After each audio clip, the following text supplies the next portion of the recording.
पंजाब भर में दफ़ा 144 के नफाज को लाहौर हाई कोर्ट में चैलेंज कर दिया गया। दरख्वास्त में मौक़िफ़ इख्तियार किया गया है कि आइन के तहत एहतजाज करने का हक़ इस्तेमाल किया जा सकता है।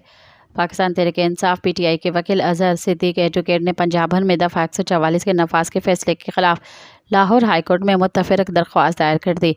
दरख्वास्त में पंजाब हुकूमत समेत दीगर को फ़रीक बनाया गया है। दरख्वास्त में मौक़िफ़ इख्तियार किया गया है कि पंजाब भर में दफ़ा 144 का नफाज तहरीक इंसाफ के एहतजाज को रोकने के लिए किया गया है।